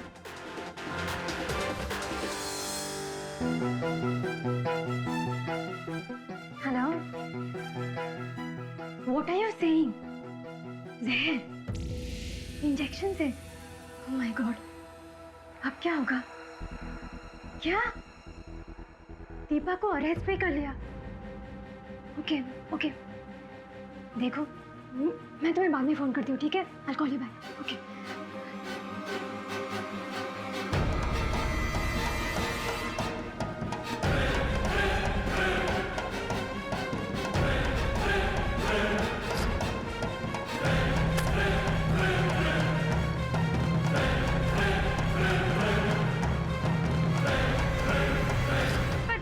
पर मैंने रॉकी को नहीं मारा।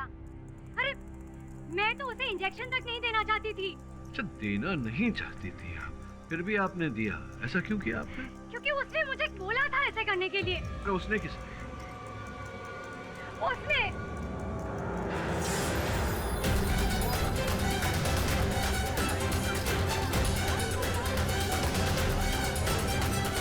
Order order.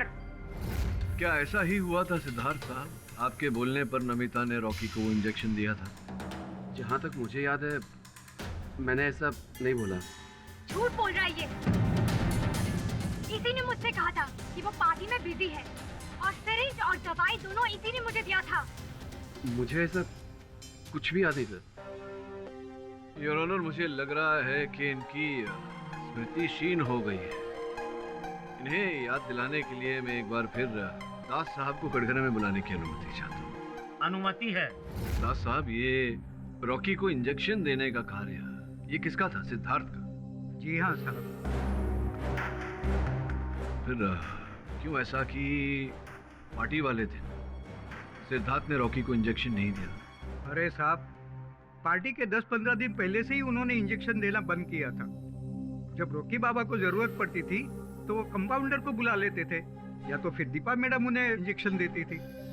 क्यों, इसके पीछे क्या कारण है दास साहब? जबकि इतने लंबे समय से रॉकी सिद्धार्थ के हाथों से इंजेक्शन ले रहा था, फिर क्यों अचानक बंद कर दिया? सही कारण का पता तो नहीं है साहब, लेकिन रॉकी बाबा उन्हें अपने से दूर रखने लगे थे और एक बार दोनों में खूब लड़ाई हुई थी और उस लड़ाई के बाद रॉकी बाबा ने सिद्धार्थ से इंजेक्शन लेना ही बंद कर दिया था। अर्थात जिस दिन रॉकी साहब की मृत्यु हुई उसके 10-15 दिन पहले से उन्होंने सिद्धार्थ के हाथों से इंजेक्शन लेना बंद कर बहुत ही विचित्र बात है ये। विचित्र बात क्या है? वो बर्तन साथ में रहेंगे तो खटकेंगे। सो जायसवाल साहब, यही कष्ट है आप में कि बर्तन आपस में टकराते हुए खटकते हुए तो दिखते हैं आपको, लेकिन उनकी खनक आपको सुनाई नहीं देती। सुनिए, सुनाता हूं मैं। दास साहब कह रहे हैं कि 10-15 दिन पहले दोनों के बीच लड़ाई हुई थी और रॉकी ने सिद्धार्थ से बात करना बंद कर दिया था, सिद्धार्थ के हाथों से इंजेक्शन लेना छोड़ दिया था और सिद्धार्थ अपने कथन में कह चुका है कि पार्टी के दिन वो पार्टी के आयोजन में लगा हुआ था, देखरेख में लगा हुआ था। इस कारण उसने रॉकी को इंजेक्शन नहीं दिया। और सबसे विचित्र बात यह है योर ऑनर, सिद्धार्थ का बैंक अकाउंट स्टेटमेंट। सिद्धार्थ साहब, ये आप दोनों के बीच में अनबन हुई, फिर भी भारी मात्रा में रॉकी साहब आपके खाते में रुपए जमा करा रहे थे। क्या रहस्य है, जरा बताइए ना न्यायाधीश महोदय को। अच्छा, नहीं बताएंगे योर ऑनर। किसी व्यक्ति की दूसरे व्यक्ति से अनबन हो गई हो तो स्पष्ट बात है कि वो उसे रुपए नहीं देगा। अब रॉकी और सिद्धार्थ जी के बीच में अनबन हुई थी, किंतु फिर भी रॉकी साहब सिद्धार्थ जी के खाते में भारी मात्रा में रकम जमा करवा रहे थे। ऐसा तो तभी होता है जब रुपए देने वाले पर किसी प्रकार का दबाव डाला गया हो, उदाहरण के रूप में ब्लैकमेल।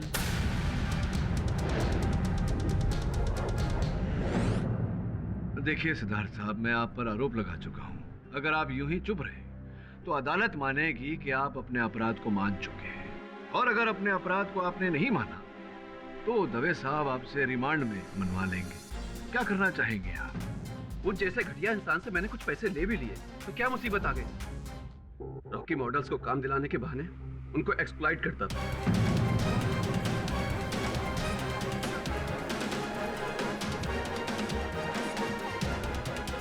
Order order. यही जो करता था रॉकी, इसका कोई प्रमाण रहा होगा आपके पास। आपने रॉकी को उस प्रमाण के द्वारा बदनाम करना चाहा होगा, जिस कारण रॉकी आपको ये रकम दे रहे थे।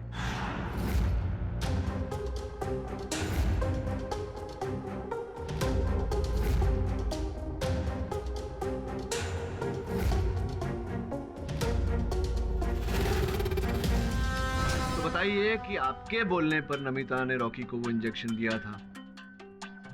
जी मैं नहीं बोला।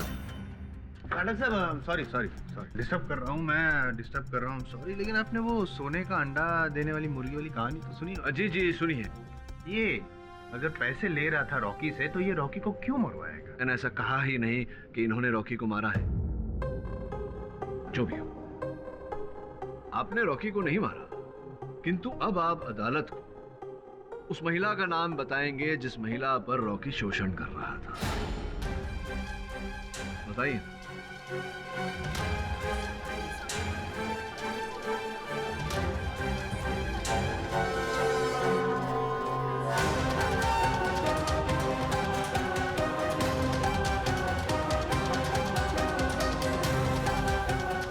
मैंने कुछ नहीं किया मैंने।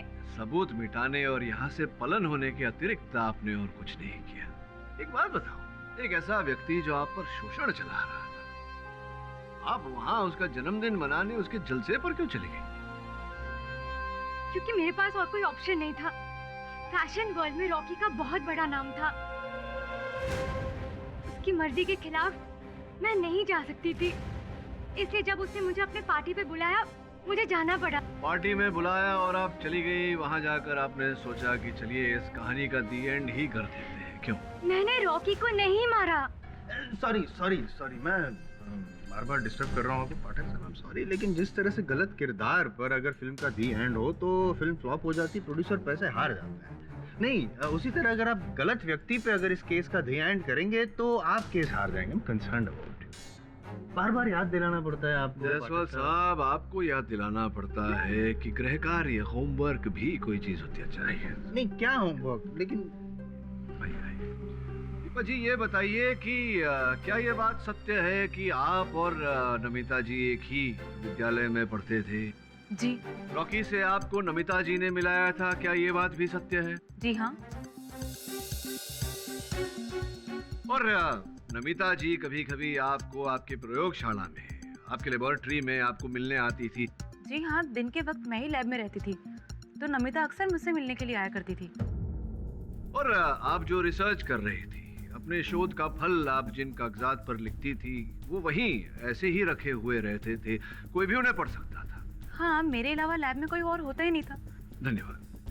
अब मिस्टर जायसवाल ने मुंडी हिलाना बंद कीजिए। आप पूरी तरह समझे नहीं। मैं ये कहना चाह रहा था कि क्या इस बात की संभावना है कि नमिता जी ने प्रयोगशाला में पड़े हुए कागजात को देखा हो, और पढ़ी लिखी लड़की है ये, एक ही विद्यालय में दोनों पढ़े हैं, इन्हें पता चल गया हो कि प्रोसीडेंट क्या होता है, और वो जो बोतल इनकी प्रयोगशाला से चोरी हुई थी वो इन्होंने ही चोरी की हो, उसे चोरी करके फिर रॉकी को इंजेक्शन दिया हो और उसे मारा हो। संभावना है या नहीं? माफ कीजिएगा पाठक साहब, लेकिन आप अपनी क्लाइंट को बचाने के लिए बेचारी निर्दोष नमिता पर झूठा आरोप लगा रहे हैं। देखिए जायसवाल साहब, मैं जानता हूं कि आप प्रोसिक्यूटर हैं और आपका कार्य है, आपका उत्तरदायित्व है दीपा को हत्यारिन घोषित करना, लेकिन कह देने से नहीं होता, प्रमाणित करना पड़ता है। समय हो गया, अगली सुनवाई में प्रयत्न कीजिएगा। ये अदालत अगली तारीख तक के लिए मुलतवी की जाती है।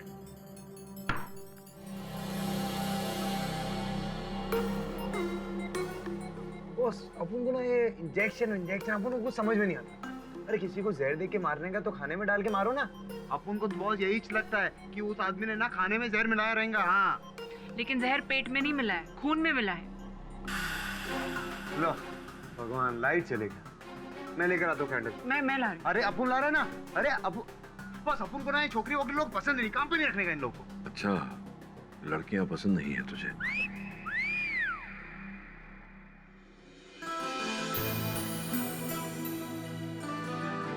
Thank you Sunaina. भगवान को भी तेरी रोशनी पसंद आई, समझी ना? येड़ी कहीं की।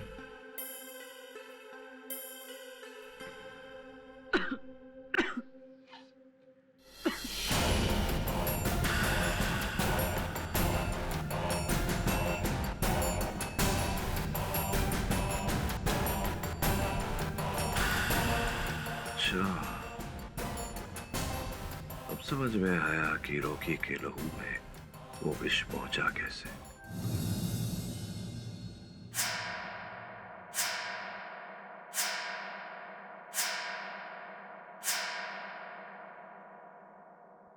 आप कौन हो? मैं केडी बाट हूँ। तुम कौन हो? मैं मोंटी। मोंटी, कौन से स्कूल में जाते हो तुम? मैं तो स्कूल जाता ही नहीं हूँ। क्यों? स्कूल क्यों नहीं जाते? 6 महीने से मेरी तबीयत बहुत खराब थी। क्यों? इतने लंबे समय से क्या हो गया था तुम्हें? पता नहीं, मेरा खून गंदा हो गया था। खून गंदा हो गया था? कोई बात नहीं, अब तो तुम ठीक हो। मैं मम्मी पापा से कहूंगा कि कल से तुम्हें स्कूल भेजे। ओके? मम्मी हमको कब की छोड़कर चली गई। मम्मी? केडी साहब आप? मोंटी अंदर जाओ। डॉक्टर साहब कैसे हैं आप? बस बढ़िया हूँ सर। कुछ पूछने आया था आपसे। बैठिए sir. Thank you.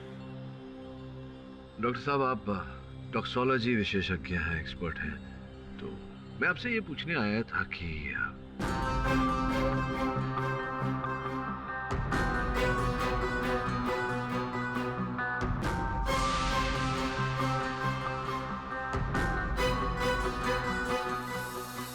Your honour, injection द्वारा दिए गए विष के कारण रॉकी की मृत्यु नहीं हुई। इस बात को अदालत में प्रमाणित करने के लिए मैं ये वीडियो दिखाना चाहूंगा। आज्ञा है। धन्यवाद योर ऑनर। सॉरी, लेकिन ये वीडियो में है क्या? हत्या का रहस्य जायसवाल साहब।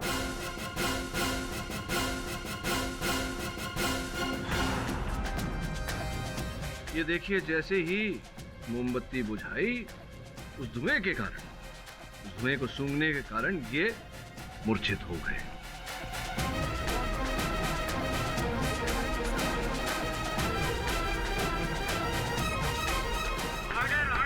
नॉनसेंस। सही कह रहे हैं। धुएं से किसी व्यक्ति की मृत्यु नहीं हो सकती, लेकिन धुआं अगर प्रोसीडिन जहर के कारण उठा हो और उस धुएं को कोई सूंघ ले, तब तो व्यक्ति के मरने के आसार हैं।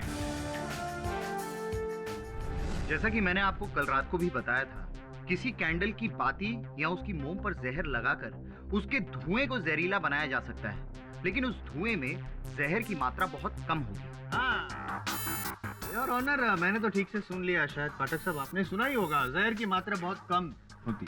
पोस्टमार्टम रिपोर्ट में भी यही लिखा था जायसवाल साहब कि रॉकी के मृत शरीर के पोस्टमार्टम पर यह पाया गया कि प्रोसीडिन की मात्रा बहुत कम थी। बराबर, लेकिन पोस्टमार्टम रिपोर्ट में कहीं ये नहीं लिखा है कि रॉकी के लंग्स में जहर मिला और जब हम ऐसा धुआं सूंघते हैं तो सीधा लंग्स में जाता है। ठीक उसी प्रकार से जायसवाल साहब, जैसे व्यक्ति कोई सिगरेट पीता है और सिगरेट का निकोटीन पहले फेफड़ों में जाता है और फेफड़ों द्वारा लहू में फैल जाता है, ठीक उसी प्रकार से मोमबत्ती से निकला धुआं जिसमें प्रोसीडिन मिला हुआ था, वो पहले रॉकी साहब की फेफड़ों में गया और जब उन्हें अस्पताल ले जाया जा रहा था, उस समय में वो विष उनके रक्त में फैल गया, जिसके कारण बारी बारी उनके ऑर्गन्स फेल होते रहे।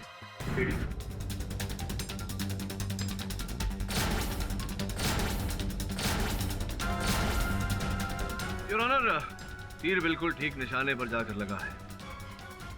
ये रही वो मोमबत्ती जो रॉकी के जन्मदिन के केक पर लगाई गई थी, और ये रही इसकी फोरेंसिक रिपोर्ट। योर ऑनर, प्रश्न ये उठता है कि रॉकी के जन्मदिन के केक पर ये मोमबत्ती किसने लगाई? मैं अगर सही समझ रहा हूँ तो आपका ये कहना है कि ये कैंडल ही मर्डर वेपन है। अब फोरेंसिक के रिपोर्ट के बाद ये पूछना आवश्यक है। गलती हो गई, गलत सवाल पूछ रहा, सही सवाल पूछता हूँ मैं आपसे। ये बताइए ना कि ये कैंडल आपको कहाँ से मिली? ये मुझे दास साहब ने दी। योर ऑनर, दास साहब वाकई स्वामी भक्त सेवक है। हर साल रॉकी के जन्मदिन की मोमबत्ती वो अपने पास रखते थे स्मृति के रूप में।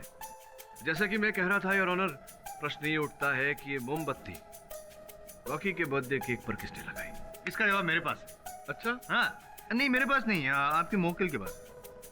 पर मैंने तो नॉर्मल बर्थडे वाला कैंडल खरीदा था। करेक्ट, आपने तो नॉर्मल कैंडल ही खरीदी थी, बाद में उसको एबनॉर्मल बना दिया, उस पर प्रोसीडिन डाल के, जहर डाल के, बाद में वहाँ पे रख दिया केक पर। केक वो कैंडल जलाई, उसने फूंक मारी, तो वो हमने देखा, सब वहाँ पे देखा ना, हमने तो देख लिया सब, उसी वजह से मौत हुई है। तो आप ही ने किया ये सब षड्यंत्र रचा रॉकी को मारने का। मैंने नॉर्मल कैंडल लगाई थी, हो सकता है कि किसी ने बदल दी हो। नहीं, कुछ नहीं बदला है, सब सेम टू सेम है। पाठक साहब, मर्डरर भी सेम है, सिर्फ your honour murder weapon change हुआ है, लेकिन सारे सबूत, सारे गवाह इनकी ओर इशारा कर रहे हैं कि इन्होंने ही रॉकी का खून किया है। Deepa is the murderer.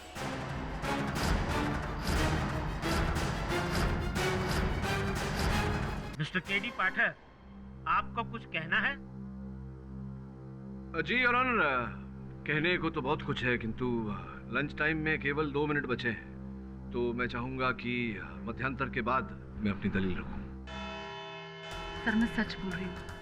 मैं पापा की गन लेकर जरूर गई थी, पर उसके बाद रॉकी और मेरे बीच सब कुछ ठीक हो गया था। बाद में रॉकी से मेरी नाराजगी दूर हो गई थी। दीपा, कम से कम मेरे जन्मदिन पर तो नाराज मत हो ना। मेरे जन्मदिन पर मुझे चीज चाहिए तुमसे। क्या? तुम्हारी मुस्कुराहट।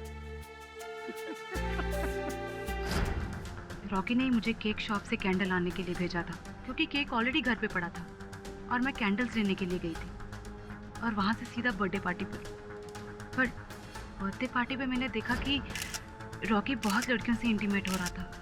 मेरा बहुत मूड खराब हुआ, इसीलिए बर्थडे पार्टी ना खराब हो, मैं एक कोने में जाके खड़ी हो गई। सच बोल रही हो तुम? सर, मेरे पास छिपाने के लिए और कुछ भी नहीं बचा, सिवाय उस दर्द के जो मुझे रॉकी की धोखेबाजी से मिला है।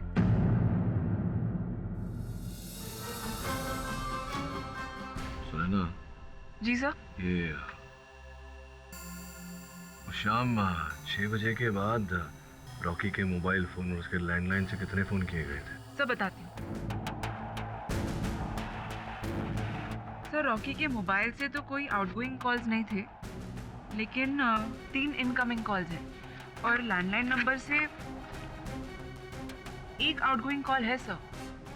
किसको? Sir, Welcare hospital.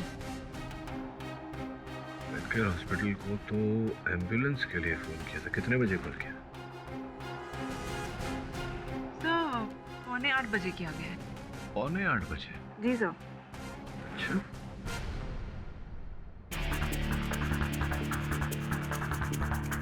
लेकिन यहाँ रॉकी केक काट रहा है और पीछे घड़ी में 8 बज रहे हैं। तो अगर 8 बजे अगर रॉकी केक काट रहा था, 7:45 बजे एम्बुलेंस कैसे मंगवाया गया?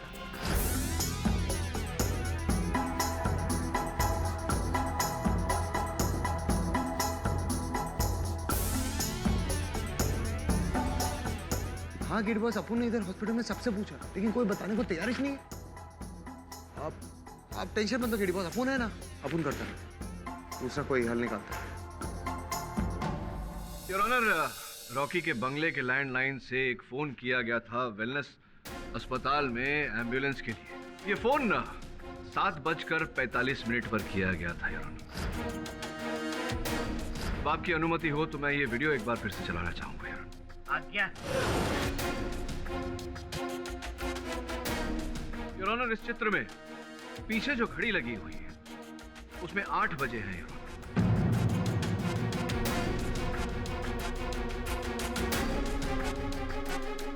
इसका अर्थ ये हुआ कि वो बेहोश हुए उससे 15 मिनट पहले किसी ने एम्बुलेंस मंगवा ली थी, जिसका अर्थ ये होता है कि वो व्यक्ति रॉकी को बचाना चाहता। अच्छा, मतलब उस व्यक्ति को पता था पहले से ही कि रॉकी को वो प्रोसीडिन नाम का जहर देके मारने वाला है। अभी तो उस व्यक्ति ने एम्बुलेंस मंगवाया है।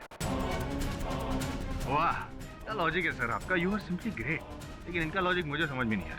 उसको पता था कि जहर देने वाला है कोई, तो एम्बुलेंस बुलाता है और ऑनर वो मर्डर को क्यों नहीं पकड़वाएगा? 2+2 जायसवाल सर। 4 पाठक सर। इसका अर्थ जो मैंने कहा उसका ये होता है कि जो हत्यारा था वही रॉकी को बचाने का प्रयास भी कर रहा था। योर ऑनर, इस गुत्थी को केवल एक ही व्यक्ति सुलझा सकता है, वही व्यक्ति जिसने रॉकी के बेहोश होने पर उसका उपचार किया। डॉक्टर सुदर्शन मलिक, उन्हें मैं कटघरे में बुलाने की अनुमति चाहता हूँ। अनुमति है। डॉक्टर सुदर्शन, समय पहले 3-4 महीने पहले आप AKB अस्पताल में काम करते थे, वहाँ चिकित्सा करते थे लोगों की। जी हाँ। के वही अस्पताल है जहाँ रॉकी के मोटरसाइकिल एक्सीडेंट के बाद उसे ले जाया गया था और संभवतः आप ही ने उनका उपचार किया था। जी हाँ। हमें यह भी पता चला है कि आप AKB हॉस्पिटल छोड़ के वेलकेयर हॉस्पिटल में चले गए हैं, क्यों ऐसा? एक तो मुझे पैकेज अच्छा मिल रहा था और मेरे करियर ग्रोथ के लिए वो अच्छा ऑप्शन था। यही कारण था या कहीं न कहीं ये भी कारण था कि अगर अचानक रॉकी को कुछ हो जाए तो उनका घर, उनका जो बंगला था वो वेलकेयर हॉस्पिटल के बिल्कुल निकट था, तो आपके यहीं वो आए उपचार करवाने। आप कहना क्या चाहते हैं? देखिए, उत्सुक ना हुई, समझाता हूँ। क्षमा चाहूंगा आपसे, आपकी दुखती रग पे हाथ रख रहा हूँ। सुना है कि आपके सुपुत्र को, इकलौते सुपुत्र को रोग था किसी प्रकार का। Multiple myeloma. ये तो डॉक्टरों की भाषा हो गई, कृपया सरल भाषा में समझाएंगे कि ये रोग क्या होता है? ये एक तरह का ब्लड डिसऑर्डर है। ब्लड डिसऑर्डर, और इसका उपचार क्या होता है डॉक्टर साहब? उपचार क्या है? क्या बताऊं मैं यहाँ पर? हाँ? योर ऑनर, डॉक्टर सुदर्शन के सुपुत्र इस ब्लड डिसऑर्डर से पीड़ित थे और इसका एक ही उपचार है, your honour, bone marrow transplant. क्या मैं सही कह रहा हूं डॉक्टर सुदर्शन? हाँ। योर ऑनर, इनके सुपुत्र का ब्लड ग्रुप और बोन मैरो बहुत ही दुर्लभ है। लाखों करोड़ों में संभवतः एक ही व्यक्ति का मैच हो पाता था। डॉक्टर साहब, मैं आपको स्मरण करा दूं कि आप अदालत में खड़े हैं। यहां सत्य बोलने की आवश्यकता होती है। क्या यह सही है कि रॉकी का बोन मैरो आपके बेटे के बोन मैरो से हूबहू मेल खाता था? इसी कारण आपने अपने सुपुत्र को जीवित रखने के लिए रॉकी के शरीर से बोन मैरो निकाला, अपने बेटे को दिया और रॉकी की हत्या की।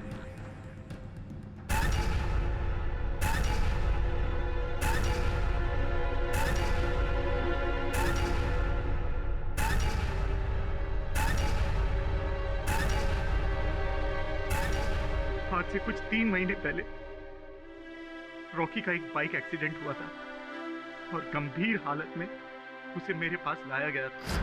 तब डॉक्टर सुदर्शन को पता चला कि रॉकी का बोन मैरो उनके सुपुत्र मोंटी के बोन मैरो से हूबहू मेल खाता है। ठीक होने के बाद मैंने रॉकी से रिक्वेस्ट की, उसके हाथ जोड़े, प्लीज सर मेरे बेटे के बारे में सोचिए, अभी उसने देखा ही क्या है। तो डॉक्टर साहब, मैंने भी क्या देखा है? सर, आपके बोन मैरो डोनेट करने से आपको तो कुछ नहीं होगा, लेकिन मेरे बेटे की जान बच जाएगी। आप किसी और को ढूंढ लीजिए, मैं नहीं करूंगा। मैं आपके हाथ जोड़ता हूँ, आपके पैर पड़ता हूँ, जिंदगी भर आपकी गुलामी करूंगा। प्लीज सर, मेरे बेटे की जान सुनिए तो सही, मैं अभी एक्सीडेंट से ठीक हुआ हूँ and I'm too weak। Please sir, please. आप प्लीज चले जाइए, प्लीज।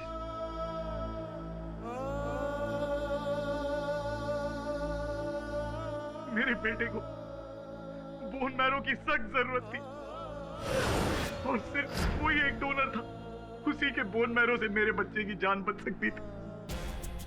योर ऑनर, जन्मदिन के जलसे में बेहोश हो जाने के बाद रॉकी को डॉक्टर सुदर्शन के पास वेलकेयर अस्पताल ले जाया गया। डॉक्टर सुदर्शन केवल रॉकी के शरीर से बोन मैरो निकालकर अपने सुपुत्र के शरीर में ट्रांसप्लांट करना चाहते थे, क्योंकि रॉकी का शरीर बहुत ही दुर्बल हो गया था। वो इस ट्रांसप्लांट को झेल नहीं पाया और चल बसा। पोस्टमार्टम रिपोर्ट में बोन मैरो की बात न आए योर ऑनर, इसलिए डॉक्टर सुदर्शन ने पहले ही कह दिया था कि विष उनके पूरे शरीर में फैल रहा था, इसीलिए उनको बोन मैरो निकालने की आवश्यकता पड़ी। डॉक्टर साहब, दो सवाल है।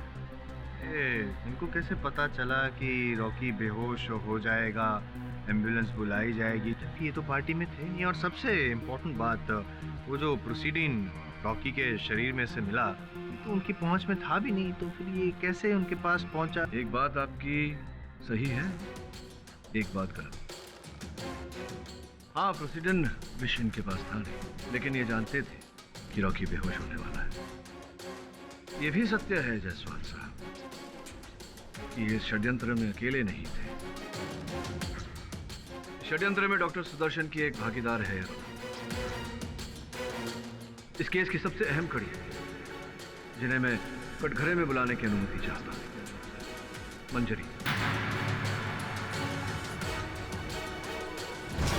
देखिए, मैं आपसे पहले भी कह चुकी हूँ कि मैंने कुछ नहीं किया है। अर्थात आप ऐसे नहीं मानेंगी। दीपा जी, आपने रॉकी को कब कहा था कि आप प्रोसीडन के विषय में खोज कर रही हैं? करीबन 1 हफ्ते पहले। योर ऑनर, जब दीपा ने रॉकी से ये बात कही थी, उस समय मंजरी रॉकी के साथ ही बैठी थी। इन्होंने दीपा की बातें सुनी और इनके मन में एक योजना जागी। केवल इन्हें जाकर इनके प्रयोगशाला से वो प्रोसीडन चुराना था।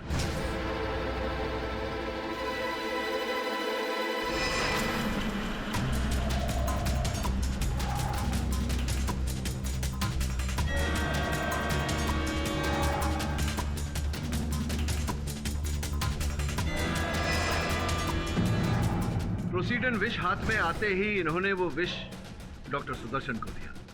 डॉक्टर सुदर्शन ने वो विष मोमबत्ती की उस बाती में मिलाया, कम मात्रा में, ताकि रॉकी केवल बेहोश हो। और फिर मंजरी जी, अस्पताल जो फोन गया था 7:45 पर, वो फोन भी तो आप ही ने किया था।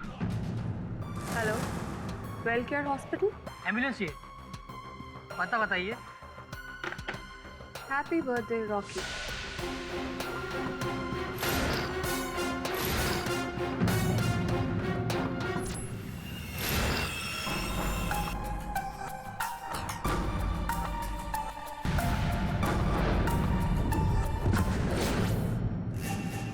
डॉक्टर साहब, मंजरी जी सुदर्शन जी के लिए ये सब क्यों करी? क्या मिलेगा उनको?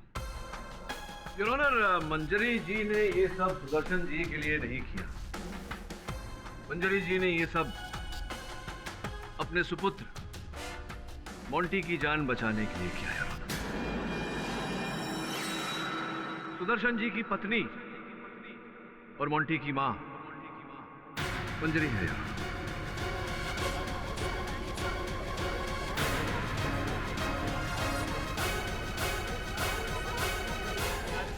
योर ऑनर, जब इन्हें पता चला कि इनके सुपुत्र की जान बचाने के लिए बोन मैरो की आवश्यकता है, तभी इनके मन में ये योजना बनी। इन्होंने डॉक्टर सुदर्शन की पत्नी होने का और मोंटी की मां होने का हर साक्ष्य मिटा दिया, जैसे कि पासपोर्ट, ड्राइविंग लाइसेंस, इनके विद्यालय के प्रमाण पत्र इत्यादि इत्यादि सब जलाकर राख कर दिए। किंतु केवल एक पत्र चूक गया है, डॉक्टर सुदर्शन के साथ इनका विवाह पत्र। मंजरी जी, ये सब किया आपने, मॉडल बनकर रॉकी के पास गई। मैं जानता हूं कि एक मां के लिए उसकी संतान की जान से अधिक आवश्यक, अधिक महत्वपूर्ण और कुछ नहीं, लेकिन किसी की जान लेकर अपने संतान को बचाना। क्या कहना चाहती है? हाँ, किया मैंने ये सब। रॉकी इंसान नहीं, जानवर था। 1 नंबर का घटिया इंसान था वो।